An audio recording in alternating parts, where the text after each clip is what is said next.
November is fast approaching, but neither Mitt Romney nor Barack Obama is talking much about the environment, despite the fact that green jobs can mean more green as in economic growth. Joining us now is Tim Dillingham, Executive Director of the American Littoral Society, and we thank you so much for being here in Ebru today, Tim. Good morning. All right, how can we get the environment back to the stage, the center stage for the presidential debates? Well, I think the fundamental thing is to recognize that a good environment equates to a good economy. The health of our communities, the health of the workforce, as well as jobs, innovations and technology, opportunities to bring new industry to bear, are all linked back to the idea of either protecting the environment or cleaning up problems we've had in the past. Well, let's talk about just the economics of it. If we were to take the coast, both the east and the west coast, about how many jobs and how much money does that translate to? Well, surprisingly, it's almost $1 trillion a year in economic activity. As you can imagine, all the great ports of the country are on the coast, and there are nearly 66 million jobs that are associated with all that work that goes on there. Wow, that's amazing when you think about those numbers. Well, let's talk about the candidates themselves. Now, it's been said that Mitt Romney is more of a traditionalist when it comes to the environment, where Obama is more of a risk taker. Can you kind of outline that? We'll start off with Mitt Romney first. Sure. You think about the positions that Mr. Romney has articulated about energy, about climate change, about environmental regulation. He talks about coal, more fossil fuels, more oil drilling. The president, on the other hand, talks about alternative fuels, about innovation, solar, wind, making that a bigger part. The president's more inclined to use government to ensure that industry is doing its thing in a clean way of promoting solar and wind. What about the fiasco out in California? Do you think that's going to hurt Obama? Well, it's interesting that there are new technologies. We are moving away from fossil fuels. At least that's the question that's on the table. Very linked to climate change, linked to the storms, linked to the problems we have.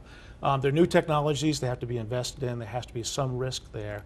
And I think that's the policy the president's been pursuing. And also in the headlines, that Keystone Pipeline, that 1,179 miles of it, that's going to link Alberta to Nebraska. How do both candidates feel on that?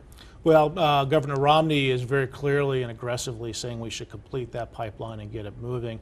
The president has delayed the northern part of the pipeline, even though he's approved the southern part, in order to do more environmental studies about its impact in the northern part of the country. And what about other aspects of the environment? How do they differ, or how are they the same? Well, I think, again, the traditional idea of be free on business, let business do its thing, as opposed to environmental regulation on behalf of public health, on behalf of protecting the environment, is the key difference between them, the role of government. The president has, again, emphasized on innovation in energy approaches. Governor Romney is more about opening up the sources that we know that we have already. Let's take the candidates and put them aside for a second. What should the nation be talking about in terms of the environment? Well, I think there's, in addition to the energy issues and climate change and its impact upon our communities and our jobs, we have a tremendous set of challenges. Clean air. We still have hundreds of thousands of people who suffer from respiratory problems because of polluted air, primarily in urban areas. Contaminated sites, being exposed to toxics in our community, cleaning those sites up effectively. The Superfund program, which was a program to clean those sites up, has long expired. That's a hindrance to job creation and to good, clean communities. And then lastly, clean water. Unfortunately, still nearly 60% of the water in the country is impaired in some way by pollution. And of course, a lot of people say that water could be what the next war would ever be fought over. Absolutely. So if you were to give us one last thought before we conclude our interview here, what would you tell people to do in terms of preserving and conserving our natural resources? I always say it's a three-step process. One is to be a good personal steward of yourself and your own habits. The second is to be involved in your community. Go out and help with cleanup, be involved in the preservation of local open space.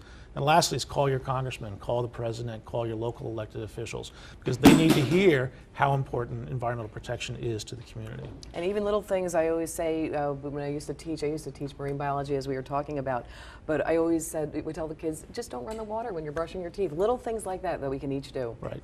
All right, Tim Dillingham, we appreciate you being here on Ebru Today. Great insight, and thank you so much. Thank you.